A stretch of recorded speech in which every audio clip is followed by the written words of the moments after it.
We're fearlessly talking about the biggest stories that matter to you the most. Breaking news, John Calipari is finalizing a 5-year deal to become the Arkansas Razorbacks' next head coach, covering college sports like no one else. The biggest guests in sports. We now welcome in Hall of Famer Jim Calhoun. Such a pride I had, I came to connect. The legend, Tim Tebow, joins us. We'll run it back. I like it. The legend, Herschel Walker.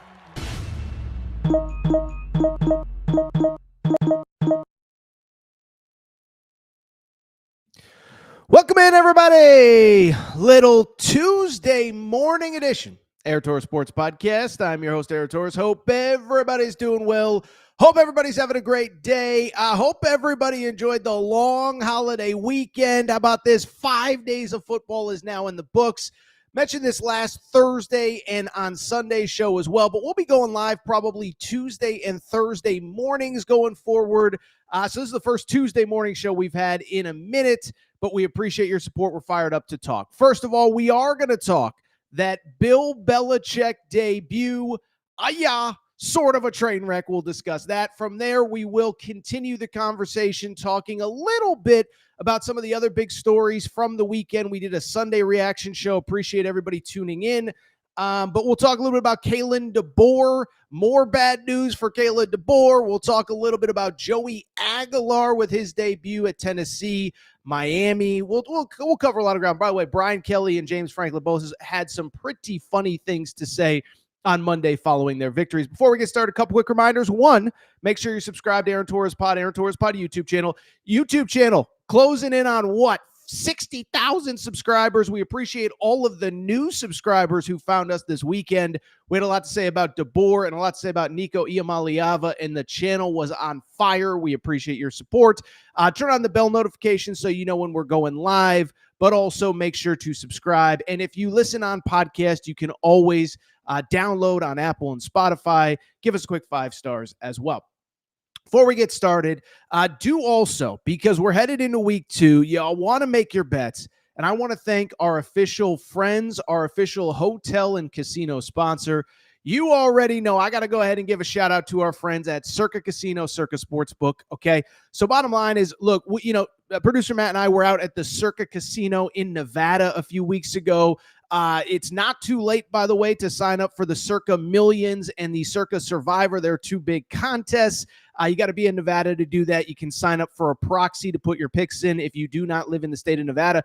But I keep saying this, is they have opened that incredible new facility, a replica sports book, Mint Kentucky Downs, Franklin, Kentucky. So we have so many listeners in Kentucky, in Tennessee, in Indiana, in Ohio, all a short distance drive. You have to check out the new Circa Sportsbook. Again, Franklin, Kentucky, Mint Kentucky Downs, replica sportsbook. And I just think the big thing is you got to remember, listen, it's going to cost you thousands of dollars to watch all these games over the course of this coming season. Netflix, Hulu, Peacock, Sunday Ticket, college football, this new ESPN app that nobody has really figured out.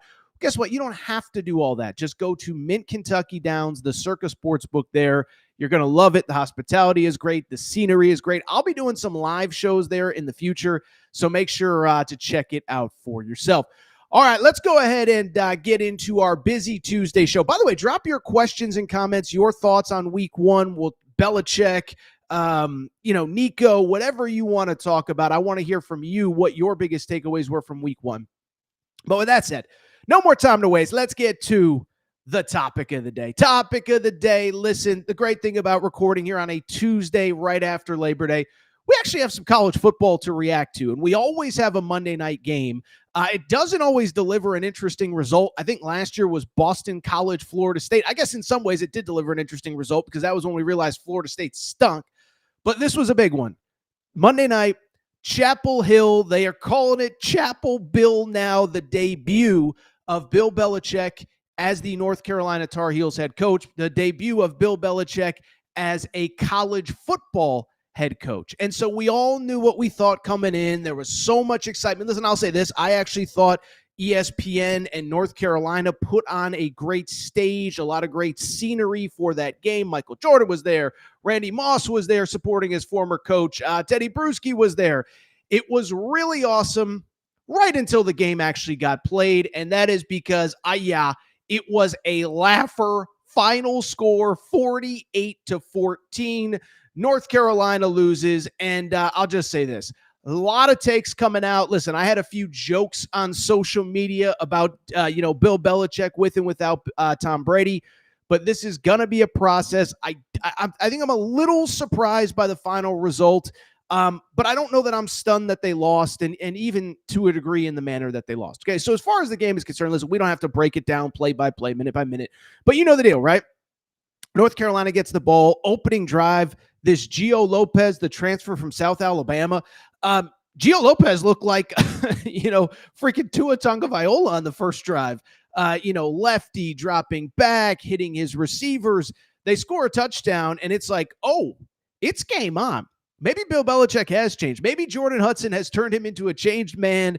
Maybe he is just, reinvented, and his offense is this and his defense is that. They force a 3-and-out on the opening drive on defense. You're like, oh my goodness, Bill Belichick has this all figured out. Well, then they got the ball back, 3-and-out. Then they got the ball back again, 3-and-out. Giving up some scores. There's a pick six involved. And eventually, by the start of the second half, you're like, oh, this is not going to end well. Like I said, 48-14 is the final score. And I'll just say this. I think there were a couple big takeaways. I'm not going to go crazy overreacting here on a Tuesday coming out of week one. But I do think you could argue it was a disappointment. And I think, one, it's a disappointment because, one, you're paying Bill Belichick $10 million a year. That's just the bottom line. That's just the reality, right? I know it's year one. I know he has 70 new players. But at the same time, if we're going to criticize, Kalen Deboer making $10 million, Brian Kelly making $10 million, Lincoln Riley making $10 million, you didn't bring Bill Belichick in to get his face beat in week one against TCU, although admittedly TCU might be a pretty good team. I think what was especially disappointing and surprising to me, very un-Belichickian-like performance by the team. Two defensive scores for TCU, I should say. Of course, the pick six late in the first half, the scoop and score late in the second half. And I think the thing that stood out, TCU, 250 plus yards rushing, 7.5 yards per carry. I don't know if we have any advanced metrics yet on missed tackles, but that was pretty jarring as well. Ton of missed tackles, doesn't look like a Belichick defense. And I think, again, it's just, it was just a very un-Belichick-like effort. Now, with that said, let's also be realistic here, because I saw a lot of people, that Belichick, you're not getting peak Belichick, and welcome to college football, and it's a different game from the NFL. I'm not ready to go there yet. I'm not ready to say that it's a disaster. I'm not ready to say that he's never going to work in college football. Okay. First of all, a couple things stand out is first of all, as far as the regime is concerned, I actually give him credit. I think he's bought in. I'll readily admit that when he got the job, I was one of those people that sat there and said, is he doing this for his son? Is he doing it to try to get back to the NFL? I think he is all in on being the North Carolina head coach. We'll talk about some of their recruiting stuff in a minute, but very good recruiting class in 2026, very aggressive in the portal. I think he's bought in. So I actually give him credit. He's bought in. And I think as far as again, Monday night is concerned, I think there's a lot of people that are going to sit there and say, he ain't cut out for college football, and it's a totally different game, it's different skill set, and you better recruit and this and that. And okay, I get it. But my counter to that would be pretty straightforward. One, first of all, they're going to get better. Okay, whatever you want to say about Bill Belichick, I think the criticisms are largely justified. But at the same time, the stuff that you saw on Monday, I think is largely fixable, correctable, and will be fixed and corrected. I think the thing that you could say about Belichick, in general, his teams have always been prepared, always been ready to go. And so you talk about a team that has 70 new players. Listen, I think Coach Prime, maybe Brian Kelly in year one. Remember, Brian Kelly won a bunch of games with Jaden Daniels. Coach Prime went 3-0 to start his career at college. I think they all made it look easier than it is. 70 new players is a lot of players, okay? And so, one, they're going to get better because the stupid mistakes that they made, missed tackles, missed assignments, penalty after penalty in the secondary, that stuff is going to get cleaned up. Two, anybody who's sitting there saying, it can't work, it won't work. Like I said, he's got 70 new players.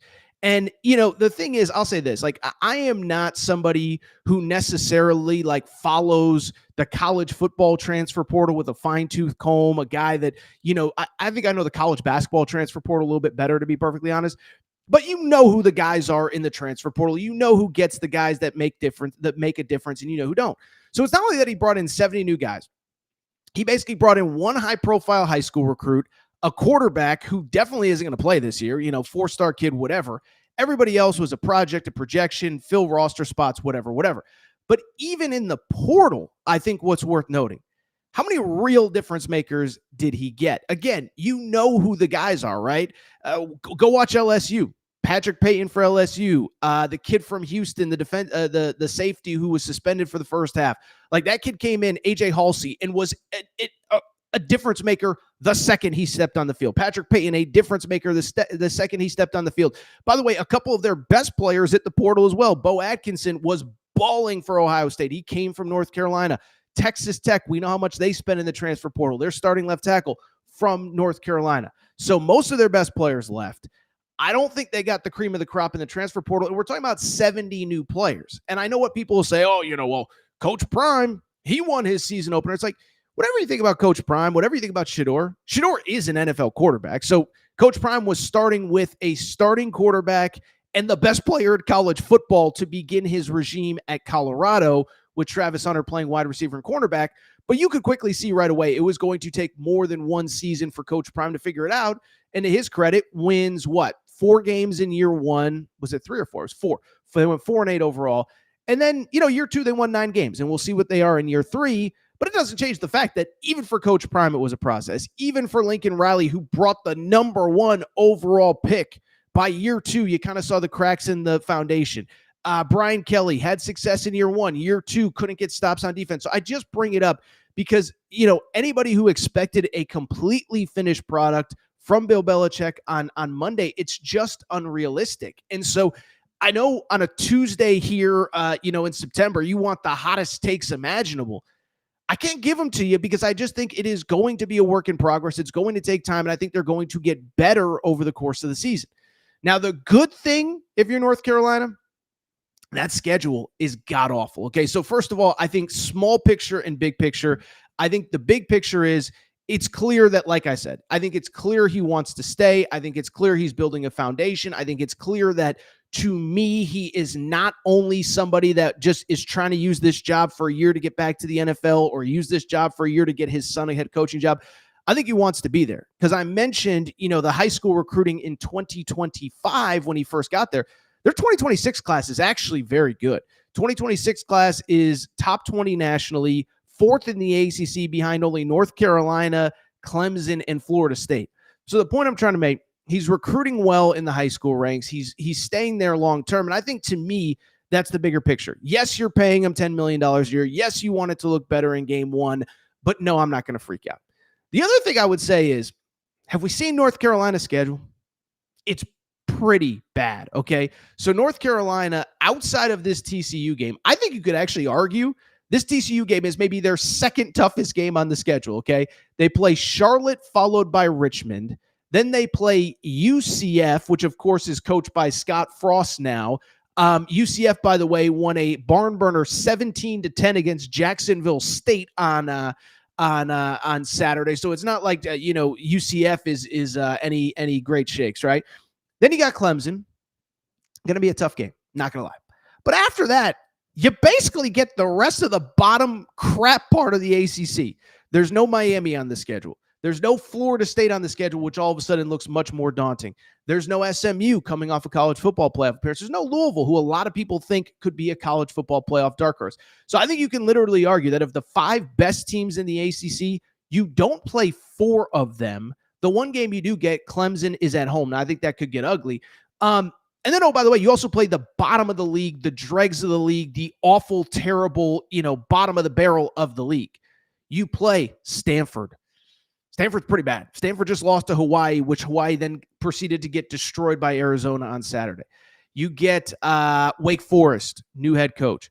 You get, by the way, it's kind of worth noting, Cal looked good, but true freshman at quarterback, like, you know, what are you going to get from them? So the only point I'm trying to make is I think Josh Hoover for TCU, probably the second best quarterback they're going to see all year. And I think there's a legitimate argument that TCU is the second best team that Bill Belichick and North Carolina face all year. Listen, I know everybody wants to freak out. And again, did I throw out a couple tweets? Did I throw out a tweet where I maybe said even Kalen Deboer is disappointed in Bill Belichick and North Carolina's effort today? I did.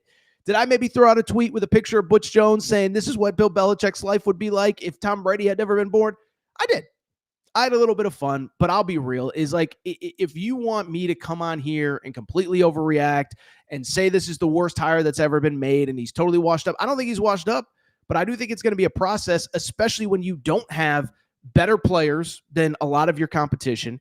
And then two, also, by the way, down to your second string quarterback by the time it happened, and 70 new players. That's what I keep going back to. I just think you look at how poor they played.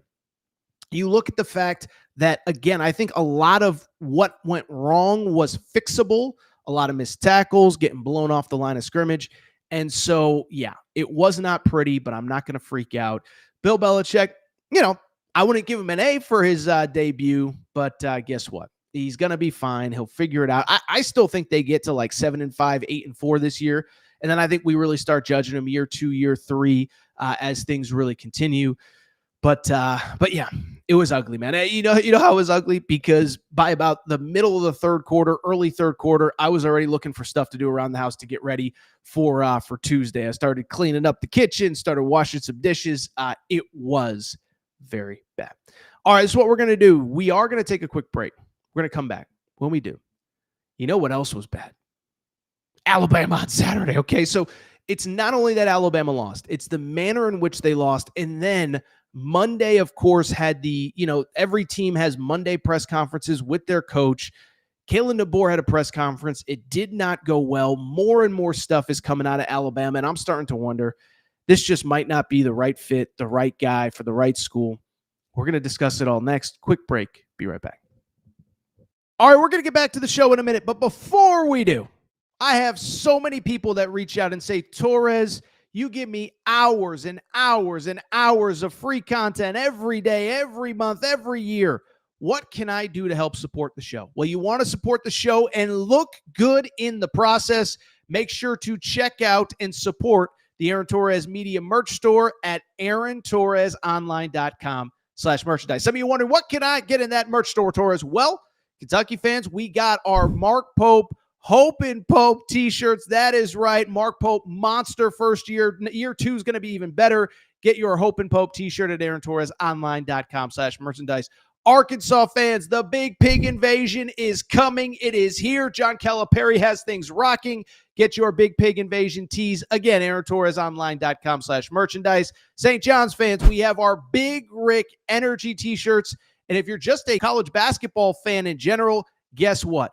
Your March is for Day Drinking shirt. That is the shirt that you need year-round, but especially for the next NCAA tournament. You can order yours now. By the way, football fans, we got you covered too. Auburn fans, we already know the freeze warning has hit the plains. Make sure to get your freeze warning t-shirts. Also, Nebraska fans, new era, new rules, the t-shirt that you need before the start of this coming season. And oh, by the way, if you're a Colorado fan, if you're just a Coach Prime fan, we have our Dion shirts and hats, more of them than we know what to do with. So to check out the full line of Aaron Torres Media merch and also support the show, good news is we're going to have even more for the fall. Check out the Aaron Torres Media merch store at aarontorresonline.com/merchandise. And for more information, you can always reach out at Aaron Torres Podcast Questions at gmail.com. All right, everybody. I'm back. Good to be back. Chat's a little bit quiet today. Listen, I know everyone's back at work. It's a Tuesday. You had a long weekend. Throw some thoughts in from week 1 of the college football season because we got a lot to discuss. Before we get to the rest of the show, though, you know what I got to do? I got to thank our friends. I got to thank the official ticketing partner of the Aaron Torres pod. Yeah, baby. I got to thank our friends at SeatGeek and the SeatGeek app. Okay, so SeatGeek is the #1 ticketing app in all the world, okay? Love SeatGeek, 28 million downloads. Here is the great part about SeatGeek. First of all, everything's on there. Football, baseball, concerts, shows. But beyond that, Every single ticket on the app is rated, right? 1 through 10. 10 is good. 1 is, you might want to skip that one. And they also provide a green and red dot. Green means you go ahead and purchase that ticket. You're going to have a great time. Red means maybe that's not the one for you. Love SeatGeek. Love using them. I've used them, for years now. But what I also love about them, honestly, they take care of listeners of the Aaron Torres pod. So how about this? SeatGeek is offering a special deal for listeners of the Aaron Torres pod.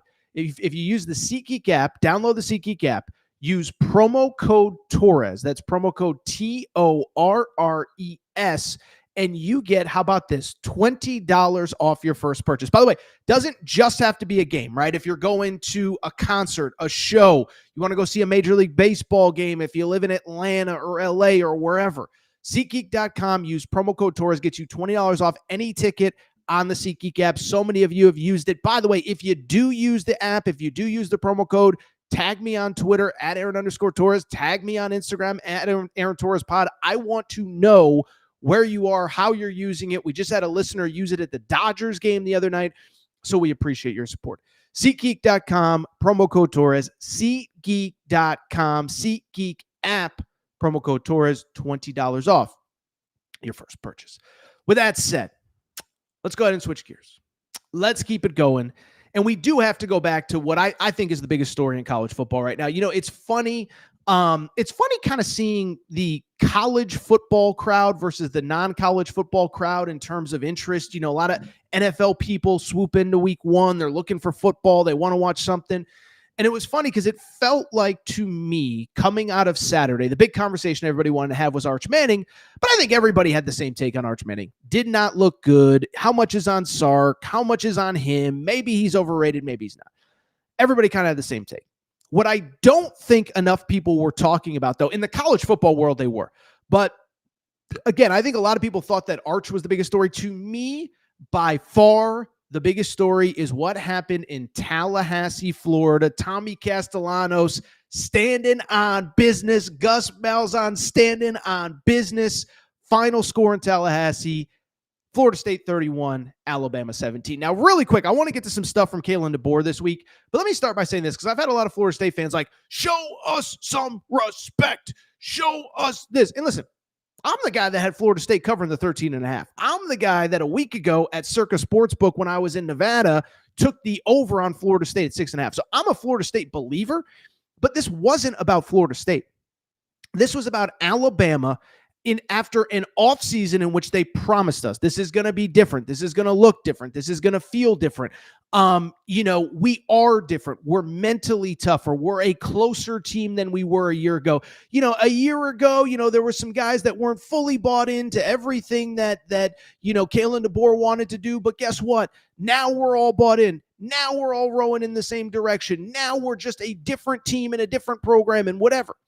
Well, I bring it up because it certainly did not look like that on Saturday, and that is the frustrating part for Alabama fans. And I don't want to speak for Alabama fans. I don't speak for Alabama fans, but I bring it up because I don't think the frustrating part was just that you lost. It was the manner in which you lost, in which literally everything that went wrong last year went wrong again on Saturday. Can't stop a running quarterback. We saw that with Diego Pavia. We saw it with Jackson Arnold. By the way, producer Matt, Jackson Arnold looked pretty good on Friday. Producer Matt was at the Auburn-Baylor game. Another conversation for another day. But look, Jackson Arnold ran all over him. Diego Pavia ran all over them. On Saturday, Tommy Castellanos ran all over them. The defense, out of position, confused, lack of effort. That is where the frustrating part was. It wasn't that they lost. It was the manner that they did. And listen, I'll say this. I actually want to give Alabama fans credit. I think Alabama fans get a bad rap on social media. Alabama fans are smart football fans. And Alabama fans understand what good football looks like, bad football looks like, but more importantly, what good coaching looks like and what bad coaching looks like, what unprepared teams look like, and that is where the frustration is. It's not just that they lost. It's the manner in which they lost, which we talked about on Sunday's show. Well, I bring it up because on Monday, it was very clear that Kalen Deboer and his staff were trying to quote Bill Belichick, we're on to UL Monroe. And I give credit to the media. They were not ready to move on. There were still a lot of questions about Florida State. And again, it's getting weird. And again, I'll take it a step further. I saw a report over the weekend, And I really am starting to question, like, and I think Kalen Deboer is a great football coach. I just don't know if he's a great football coach for Alabama. But first of all, let's just start with Monday's press conference, okay? Because on Monday, again, Kalen Deboer, Kane Womack, I don't know if the players were available, but a bunch of people were available to the media. And I'll give him credit. You know, Kalen Deboer did put out his entire coaching staff out there for tough questioning. And the media, again, was not ready to move on from Florida State. What went wrong? How does it get fixed? And this, to me, is maybe nothing, but maybe a little bit of a microcosm for the state of Alabama football under Kalen Deboer. A very simple question about Kalen Deboer saying last week that he believed that they were prepared for Florida State. Producer Matt, play the sound of Kalen Deboer being confused by the most basic question possible. Mentioned the great week before the game. Just how much do you self-scout the preparation before games, and are there times as a coach where maybe you notice during the week that things might not be going the way that you want them to? You said, what do you mean, great week? A great week. You said a great week of preparation. For this week, you're saying, or are you referring to last going week? up to Florida State before that game. I said that? You said that, yeah, before. Oh, just, yeah. Okay, all right. That was Kalen Deboer, a little bit of Abbott and Costello right there. Listen, again, is it everything? No. But it was a very basic question. I mean, listen, I've stood at podiums before. I've answered questions. I don't know that I've ever, answered questions quite like a head football coach in the SEC has. But I bring it up because it seemed like a pretty basic question. I don't know if Deboer was trying to be coy or genuinely confused or whatever. But confused is the right word because his players play confused. He looks confused on the sideline, whatever. And I think, to me, this goes back to the basic conversation that we had when this guy got the job. He's from the Pacific Northwest. He's from the Dakotas. He coached at Sioux Falls. He then goes to, coordinator stuff. I think he was in the FCS, FBS, Eastern Michigan, gets the Fresno head coaching job, goes to Washington. And listen, I think it is a totally fair conversation to say, like, was he ready for the SEC? Did he know what he was getting into? And I think that was crystallized by a report that I saw this weekend from John Talty from CBS. Okay, so John Talty works for CBS, and I thought it was really interesting because, everybody's doing the think pieces on what's wrong with Alabama, this, that, the other thing. And John Talty, I thought, did a very good job of kind of laying out, okay, what's right, what's wrong, how does it get fixed? And I think he was fair, too. He's like, listen, we have to be honest about Kalen Deboer. We can't keep doing, it's annoying to keep writing these articles, but we also know what the standard is. But I thought what was really interesting was this statement and this quote that he had in the article. He quoted I believe it was a Maryland staffer who basically said that he spent time around Kalen Deboer and his staff at Washington, and basically they had no idea what it was like in the outside world, the outside bubble, outside of Washington. Producer Matt, you could pop up the quote from the article. This was, again, a staffer, last name Griffin, told John Talty from CBS Sports. He said, this was that the staffer said about Kalen Deboer and his staff when they were at Washington. I don't even know if these guys knew what the word pressure was.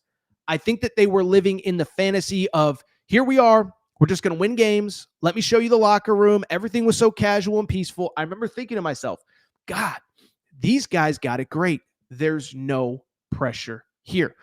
And so that was the vibe at Washington. And listen, I actually do live on the West Coast. I know a lot of people are going to call me a Yankee or a this or that. I'm actually from the Northeast. That's why you would call me a Yankee. But I bring it up because I can tell you that the pressure out here is a lot different than the pressure in the SEC, okay? The pressure on the West Coast is a lot different than the week-to-week, day-to-day grind of the SEC. And it goes back to me, the very simple question that we all asked about Kalen Deboer about the notion of him being an outsider in the SEC. And I want to dive into that because, again, what John Talty said was so fascinating to me. They didn't even know what the word pressure was. Everything was so casual and peaceful. And I just go back to this very genuine question that I think a lot of people have about the idea of, if you're not from SEC country, can you handle the culture shock in the SEC, right? And so to me, it's just so interesting because, you get some people in the media that they try to do the whole, if you're a great coach, it doesn't matter. Look at Nick Saban. He's from West Virginia. He was at Michigan State. He's the greatest coach ever. Urban Meyer was, he was at Bowling Green, and then he went to Utah, then he went to Florida. Okay. I don't know that comparing two of the greatest coaches of all time who are genuine outliers from literally 99.9% of every coach that has ever coached college football. I don't know if those are the examples you want to use, right? Like Nick Saban is literally the greatest coach that has ever existed and probably will be the greatest coach that ever existed for a very long time. We will never see what Nick Saban did at any, at the major levels of college football ever again. It's just never going to be done. It's not anybody's fault. It's just a reality. Nick Saban is one of one. Urban Meyer, by the way, would have won anywhere. He's a lunatic. He literally almost coached himself to death multiple times. So stop telling me, well, if Nick Saban, it wasn't a culture shock for him. It wasn't a culture shock for Urban Meyer. They're one of one of two, 1% of 1% of coaches in the history of college football. I was thinking about this. It'd be like saying, well, you don't need to be tall to play in the NBA because Chris Paul, he's 5'10" and he plays in the NBA. It's like, yeah, I don't think we should use the one exception to prove the rule. The bottom line is to play in the NBA, it's probably better to be 6'8" than 5'8", right? And in the SEC, if you haven't been there before, there are many more examples of dudes that have crashed and burned and totally failed than Urban Meyer and Nick Saban, right? You think about it, right? Just think about the guys that have had success and the guys that have had failures in that league. Brian Harsin. By the way, Brian Harsin's resume through 13 games looks a lot better than Kalen Deboer. That's all I'm going to say.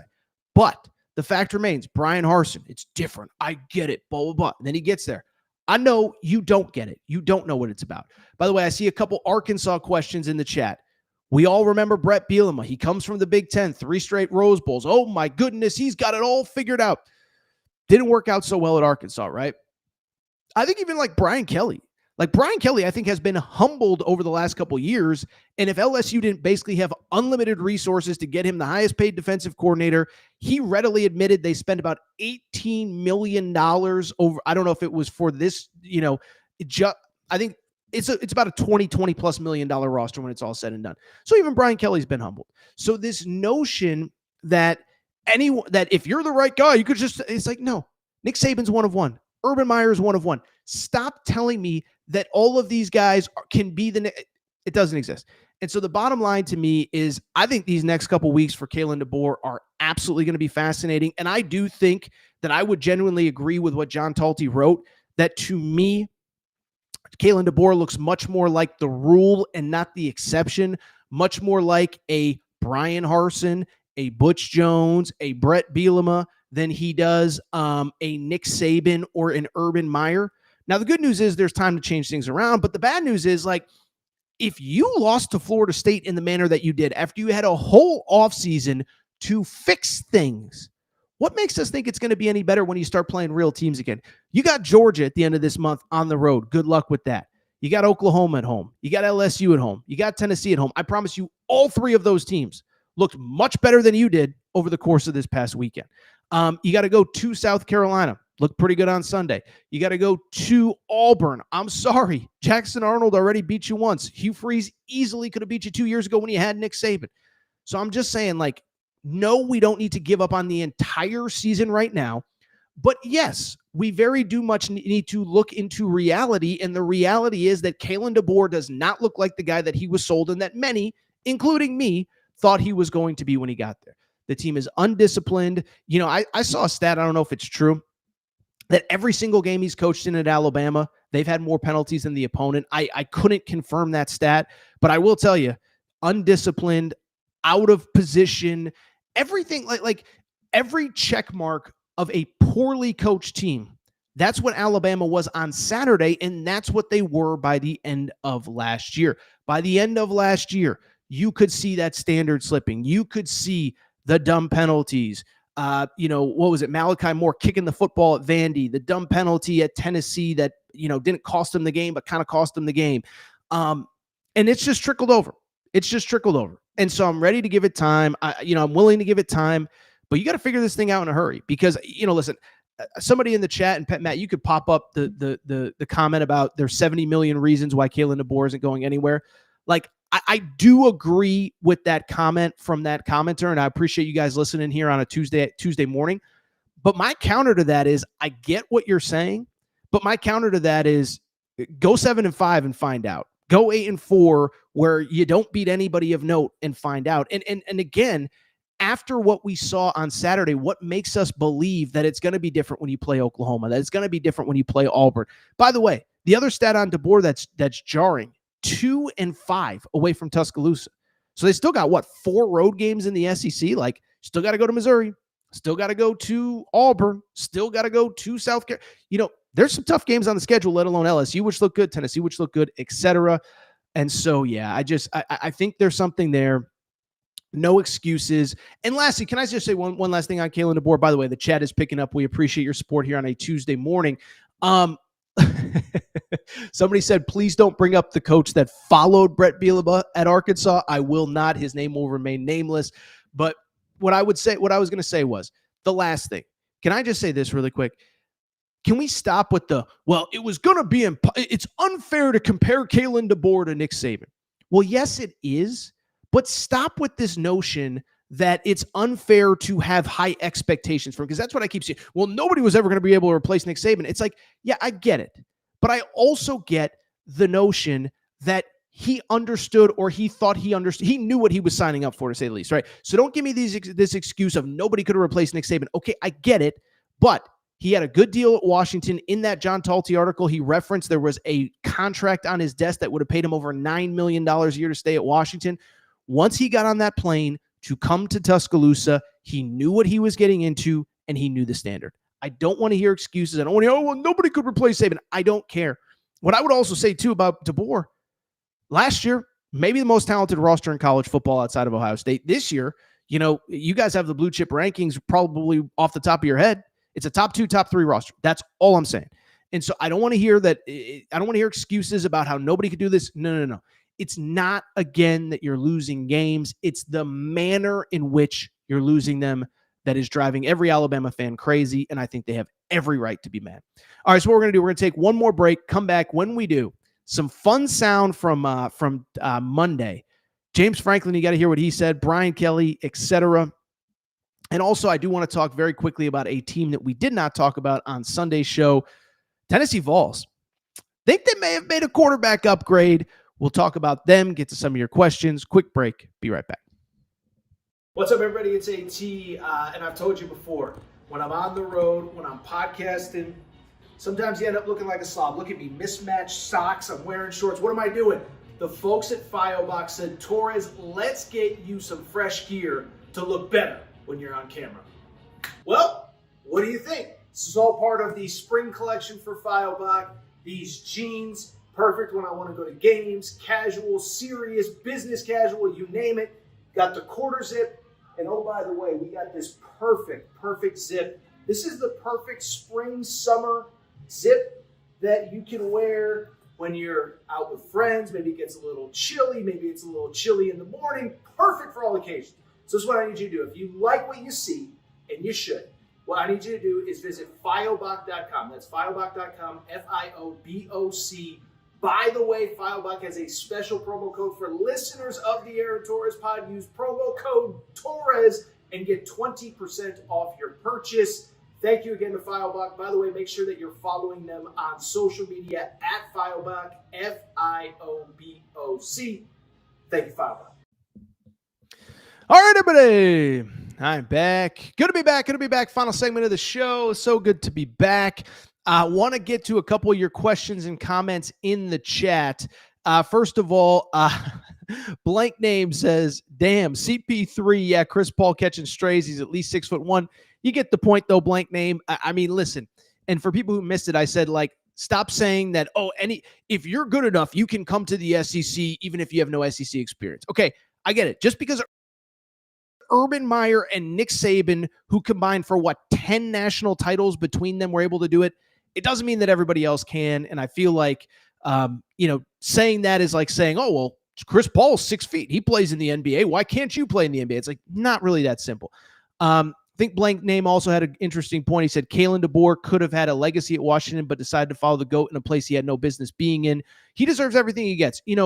Thank you, Blank Name, because that is one narrative that is driving me absolutely insane is this notion that we're supposed to somehow feel bad for Kalen Deboer because he made the decision to follow Nick Saban. And it's so funny, right? Because, you hear this all the time. Like when that job opened up, it's like, you hear people like, well, you guys as fans think that guys don't want to follow Nick Saban. The great ones, the fearless ones want to follow Nick Saban. They're not afraid of following him. It's like, no, there were a lot of people that kind of understood that's not the place that I want to go. Steve Sarkisian turned down the Alabama job. Now, you can argue maybe Texas is a better job in the NIL era. Okay, whatever. But Dan Lanning, what did he say? The grass isn't always greener everywhere else, and the grass is damn green in Eugene, Oregon. And like, I think Dan Lanning understood, like, I got it really good here. There's no reason I have to go there. Everything that I need, I can get here.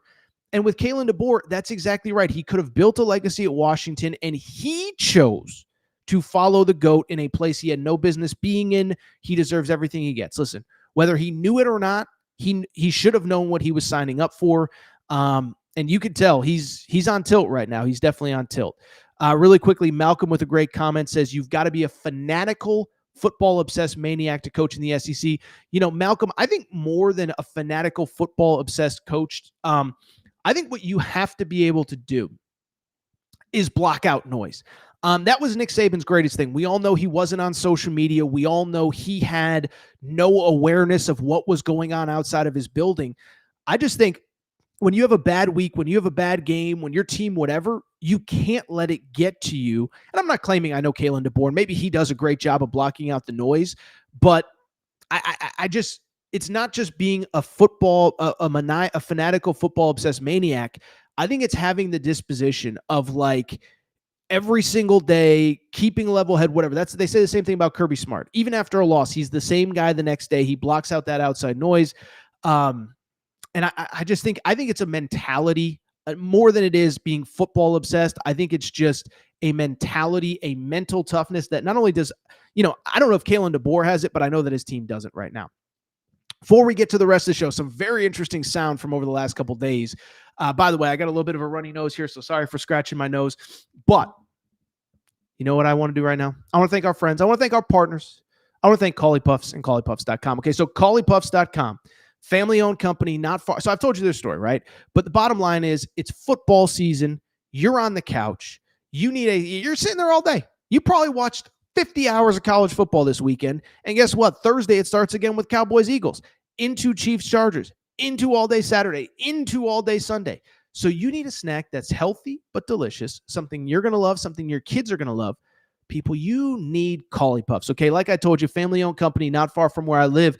Joey, the founder, is a huge football fan. And he was sitting on the couch one day saying, I need something that's not the crap. I don't need the crap in my grocery aisle. I don't need the Doritos. I don't need the Fritos.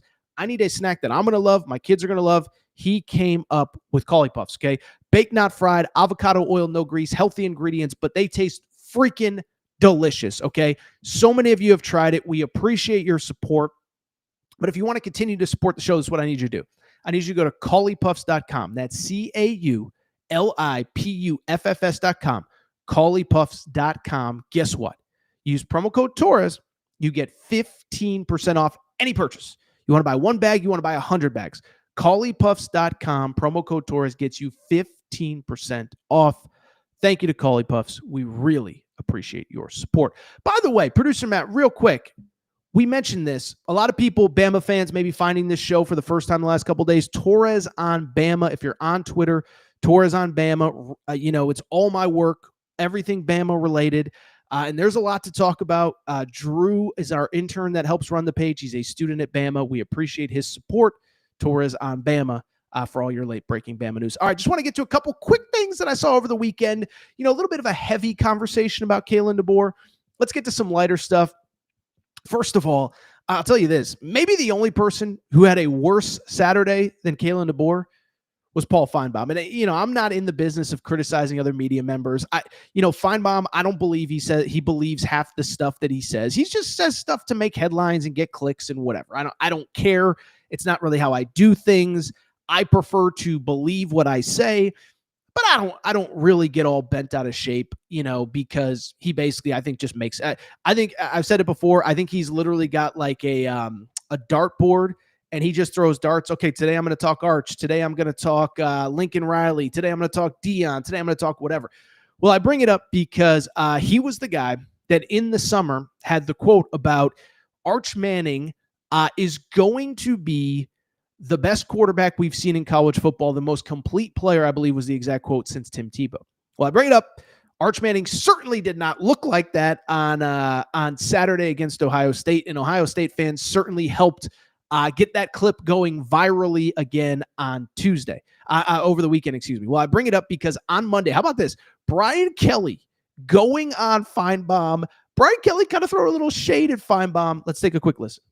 Congratulations. I know there's always a next game, but this one had to be pretty sweet. Oh, yeah. I mean, but you know me, Paul. I've been on this show whether I've won games or lost games. And, you know, you had a tough loss this weekend and you came on the show. So I appreciate that. So I think you and I both understand in this business, you get good days, you got bad days. Look at Brian Kelly. BK's got jokes. Paul, I know you had a tough weekend. You took a tough loss. But I'm proud of you for showing up on the show today. Don't know what else there is to say. Definitely, certainly aside of Brian Kelly, we haven't seen a ton. I'll say this. We talked about LSU on Sunday's show. Credit where it's due, man. Listen, I'll say this. If I had an AP vote, and I don't, I would have made LSU number one in the country. I understand Ohio State beat the number one team in the country, but for LSU to go on the road, and I thought they were in complete control that entire Clemson game. I know that they didn't actually take the lead until late in the game, but in my opinion, I thought they were in kind of complete control. Defense was unbelievable, and I think you could tell Brian Kelly likes his team. Now, maybe he likes his team because he's got a great staff. Blake Baker, if he wants to be a head coach, is going to be a head coach very soon. But that defense was flying all over. Brian Kelly having some fun at the expense of Paul Feinbaum. Really quickly, I saw this quote from Monday. This one cracked me up. So James Franklin, Penn State. Of course, Penn State, big season for them, right? Some point, you got to win some games that matter, Penn State. But I bring it up solely to say that they played Nevada at home on Saturday afternoon. They get the win. It was one of those games. I mean, I might have watched one play of it. I have the multi-screen stuff going, but it's like when we got Florida State running all over Alabama, and I know that's going to be the story. I'm sorry, but I'm not going to be locked in on Penn State, Nevada. There will be days and times to talk Penn State. Saturday was not one of them. But after the game, James Franklin did whatever. And then Monday, I think he was kind of asked in his press conference, basically, nice win.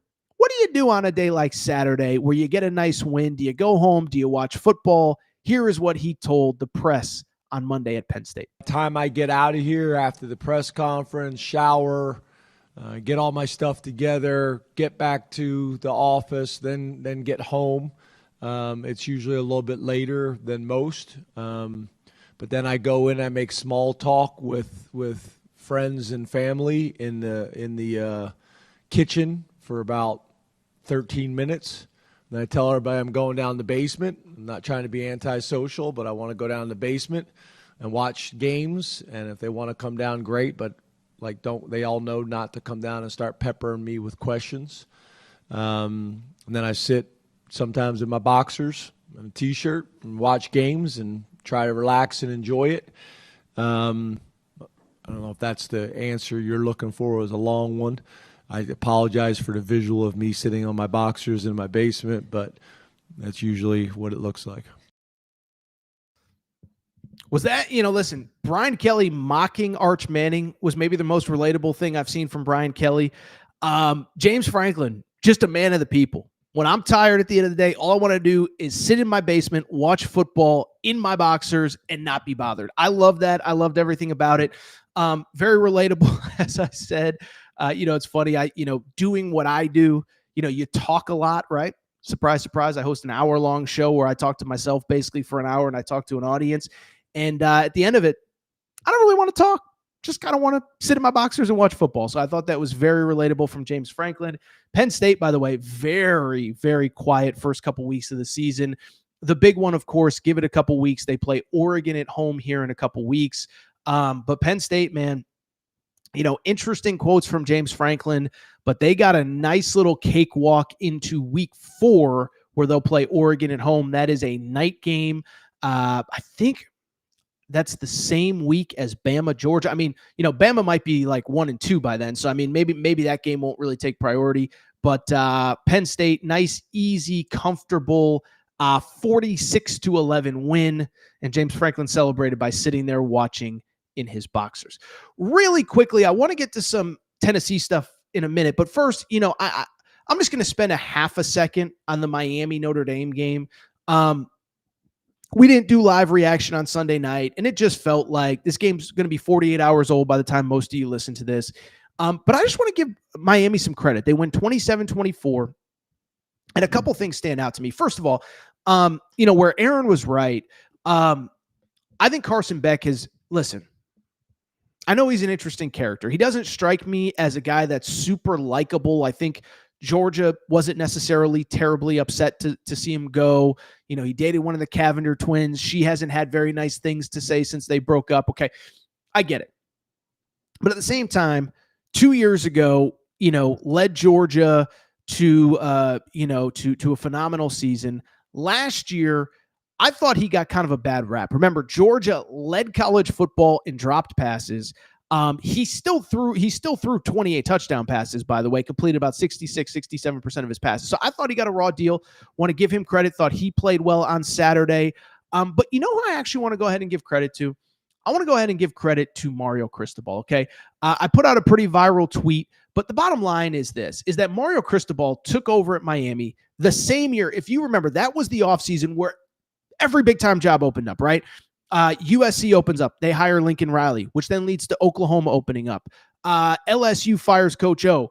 Brian Kelly takes over there. Florida, Billy Napier takes over there. Of course, Marcus Freeman took over at Notre Dame as well. And I bring it up because it feels like Mario Cristobal gets more strays than any of those coaches that I just mentioned. Now, again, part of it is, look, the ACC's certainly weaker than the SEC and the Big Ten. And he does take bad losses at the worst possible times. Last year, if they beat Georgia Tech, they're playing or beat Syracuse on the last day of the season, they're playing in the ACC championship game. So I get it, right? But at the same time, I was thinking about this. Go through virtually all of those names that I mentioned over the course of a few seconds ago. Billy Napier at Florida, Lincoln Riley at USC, Brian Kelly at LSU, Brent Venables at Oklahoma. And I ask you a serious question. That question is this: can you say definitively that any of those programs are in better shape than Miami is right now? Because, again, Mario Cristobal is the one that gets all the strays, but he's coming off a 10-win season where he was one game away from the ACC championship game. He just produced the number one pick. By the way, I think it's easy to forget this. The program that he took over, it wasn't very good. Now, I know they had like a 10 or 11 win season a few years before he got there, but if you go back and look, they weren't putting guys in the NFL. There was no juice to the program at all. And you look at what he's done. Again, can you definitively say that any of those programs that I mentioned are in better shape than Miami is right now? USC isn't. With Lincoln Riley, they might get there, but they're not there yet. Billy Napier, maybe they're better, but they just got destroyed by Miami when they played him in the Swamp last year. Brian Kelly, okay, maybe LSU, but would you have been saying that 48 hours ago, 72 hours ago before LSU beat Clemson? If LSU loses to Clemson, we're not talking. So the only point, and certainly not Brent Venables, the only point I'm trying to make is I just think Mario Cristobal gets a little bit of a bad rap. I mean, you could see in that Notre Dame game, physically, they got dudes everywhere. They're tough. They're physical. Great O-line, great D-line. To his credit, by the way, you know what else he does very well? He hires very well. Shannon Dawson is a stud as an offensive coordinator. The Corey Heatherman guy had that defense ready to go. So I give Mario Cristobal a ton of credit. I think he's got them in much better shape. And you start talking about, listen, Clemson didn't look unbeatable. Can Miami, win the ACC? Can they get a top? I think they're in better shape than people give them credit for. I think their season, by the way, is going to be pretty much defined. Florida at home in a few weeks. Florida State down the road. I think they're a good team. And I think Mario Cristobal gets too much flack, and I don't think that he should. All right. Really quickly, one more topic I do want to wrap with. And it's a team that I didn't necessarily talk about on Sunday morning show, excuse me. But I kind of sort of did, right? So the Tennessee Volunteers, they played Syracuse. We didn't talk Tennessee-Syracuse. We did talk, of course, Tennessee's former quarterback, Nico Iamaleava, just looking awful, basically, for lack of a better term, against Utah for UCLA in his debut. Nico looked bad. The reads were off. Every time he ran, he got killed. And, we had the conversation about Nico. Worse football situation, less money, terrible parenting, whatever. Same time, I want to say this is Tennessee fans, I'm not claiming to speak for all of you. I think most of you are over the previous quarterback. You're excited about this year's team. You're excited about your current quarterback. And so I just want to take a half a second to talk a little bit about Tennessee and talk a little bit about their new quarterback, that guy that you see right there, Joey Aguilar, okay? Because to me, I do think, now I don't know that I felt this way, but I do think that when Nico did leave and you have this Joey Aguilar kid and nobody knows much about him, I think everybody had kind of just given up on Tennessee for this year. Now, to me, I didn't, because part of it is the schedule. The 4 worst teams in the SEC, according to the preseason rankings, Vandy, Arkansas, Kentucky, and Mississippi State. Tennessee's the only one that plays all of them. They don't play Texas. They don't play Ole Miss. They don't play LSU. They do play Bama and Georgia. But I just bring it up because I wasn't as down on them. But I do think there were a lot of people that felt like the ceiling may be lower with Joey Aguilar at quarterback. Well, I bring it up because Saturday proved that not only is the ceiling lower, but that Tennessee may have made an upgraded quarterback. And to take it a step further, they may have won that quarterback trade with UCLA. Joey Aguilar, listen, he wasn't perfect. Nobody is. By the way, fans get mad when I say, who expects him to be perfect? I'm just saying. I'm just trying to be fair, okay? But 16 to 28 passing, 3 touchdowns. He had that deep ball that was just a thing of beauty to Braylon Staley. And he looked the part. And by the way, Josh Heupel, great quarterbacks coach, but at the same time, we also got to give Joey Aguilar a lot of credit. Looked very calm, looked very poised. The moment didn't look too big for him, made big throws, could actually read defenses. Wink, wink, nod, nod, not referencing anyone specifically. But I bring it up because he looked awesome. What was also interesting to me was what Josh Heupel had to say after the game about Joey Aguilar. Producer Matt, go ahead, show us what he said. He said, was asked about Joey Aguilar. He is who he was on the practice field, just very even-keeled and composed. I thought he handled the operation extremely well in the football game, just very steady, and that's a testament to who he is. That's who he is as a person, and certainly how he handled things today. So it's a really good start for him. You look at a guy that's come in, and in 3.5 months, whatever it might be, to be able to learn, grasp, and play the way he did today, it's a testament to his work. Now, listen, at first glance, that doesn't look like the most unbelievable quote that you have ever seen, right? Oh, he works really hard, and he's come in, and he's been steady on the practice field, and he seems like a good guy. Not, we're not going to be telling, it's not exactly a declaration of independence, okay? It's not exactly, I have a dream. We're not going to be telling our kids that in 50 years. But why it's especially interesting is because he played very well, and it is sort of in direct contrast with what Deshaun Foster, the UCLA coach, said when Joey Aguilar left that program in the spring. If you remember, so The Athletic, and listen, I like The Athletic. I actually did some work for The Athletic when they first started, neither here nor there. But they did a story. By the way, remember, if you're a Tennessee fan, Torres on the Vols for all your late-breaking Tennessee news.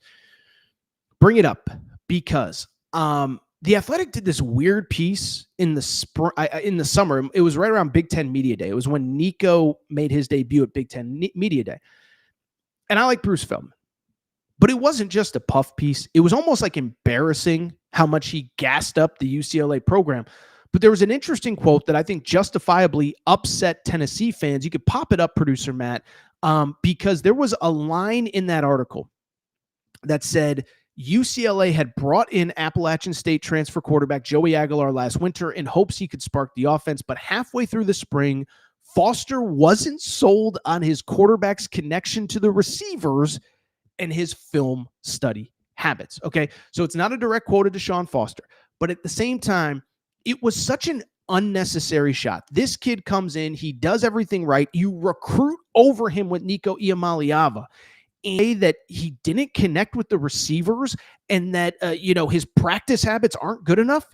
excuse you. Like, who are you to say that? Or who are you to even insinuate that to Bruce Feldman so that Bruce Feldman can write it?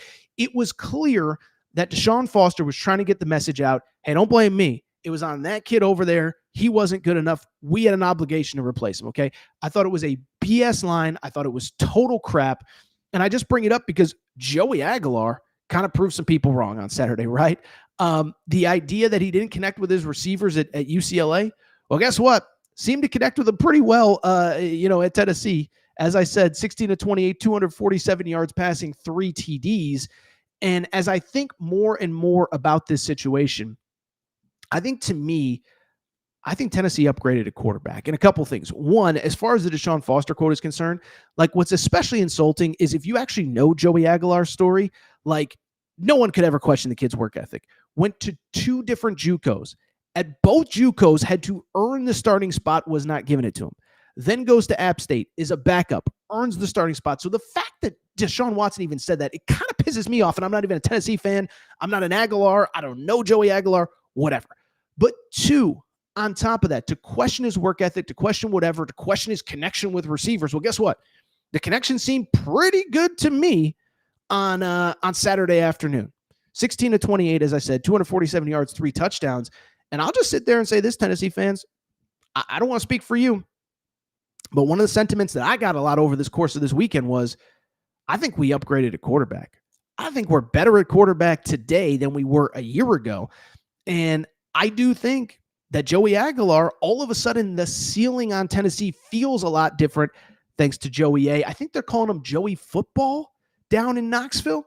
But the ceiling does feel different because, remember, last year, Tennessee got to the college football playoff because of the defense and the run game. Now, the defense certainly has some things to clean up, gave up 26 points to Syracuse. Overall, Syracuse did finish with just under 400 yards of total offense. But the run game was, again, phenomenal. Star Thomas and Deshaun Bishop were both excellent. The O-line is only going to get better because, I don't know, the number 1 recruit in America at offensive tackle didn't play on Saturday. And then the defense is going to get better and is going to be very good. And so now all of a sudden, if you get a half a tick upgrade at quarterback, we're serious right now? Because if we're serious, what I'm talking about is a team that I think all of a sudden the schedule feels a lot different, right? Listen, there's tough games on the road. There's tough games, period. But think about this schedule, right? You get Georgia at home in 2 weeks. I don't think the moment's going to be too big for Joey Aguilar. Meanwhile, Gunnar Stockton, first career road start. I'm not saying, I'm just saying. At Alabama. That was one in the preseason I had chalked up as a victory for Alabama. After what you saw from Alabama on Saturday, do you think that that's a game that they're going to go ahead and just dominate Tennessee? Because I don't think so. So, yeah, Florida's going to be tough. You know, Florida is a place that's always given Tennessee trouble in Gainesville. But, again, look at the schedule. Vandy, Arkansas, Kentucky, Mississippi State. Alabama doesn't look unbeatable. Georgia, Gunnar Stockton's first career road start. I'm not saying, I'm just saying credit Joey Aguilar, credit Joey Football. Love the quote from Josh Heupel. I think Tennessee's in really good shape. I think we need to start talking about them as legit and maybe even better than we realized. Really quickly, David Speaks says, I forgot this. It's not Joey Aguilar. It's Joey Swagalar. Nico held us back last year, Aaron. Joey Swagalar will take us to the promised land. So thank you, David. And I'll tell you what, thanks to everybody for listening to this episode of the Aaron Torres Pod. We're going to be going live Tuesday, Thursday mornings going forward, and Sunday mornings as well. Certainly as we get deeper into football season, there's no reason to do a Sunday night show when we're all, including me, wanting to watch the NFL. So thank you for listening. We appreciate your support. Couple things. One, make sure you're subscribed. YouTube closing in on 60,000 subscribers. Apple, Spotify, wherever you get your podcasts. And thank you to our great partners, Circa Sportsbook and Casino. If you're in Tennessee, if you're in Kentucky, that Kentucky-Tennessee border, Franklin, Tennessee, Mint, Kentucky down, Circa has just opened up a sportsbook there. Circa is the official hotel and casino partner of the Aaron Torres Pod. We're so grateful. We'll be doing some live shows in Franklin, Kentucky in the coming months. So make sure to sign up. Make sure you're following all of our social media accounts. If you want information on our live shows, you can always email me at aarontorrespodcastquestions@gmail.com. And also, thank you to our partners, SeatGeek, SeatGeek.com, promo code Torres. SeatGeek app promo code Torres gets you $20 off your first purchase. Doesn't matter if it's a football game, a basketball game, a baseball game, a concert, a show. SeatGeek.com, promo code Torres. Appreciate everybody listening. Appreciate everybody's support. We're going to go ahead and get out of here. Shout out to Torrent Craig. Shout out to Rachel, who hates my voice. Shout out to JJ Reddick. You effing unblock me, bro. I'll be back Thursday morning. Talk a little week 2 of the college football season. Maybe even a little week 1 of the NFL. Aaron Torres Sports Podcast. Appreciate your support.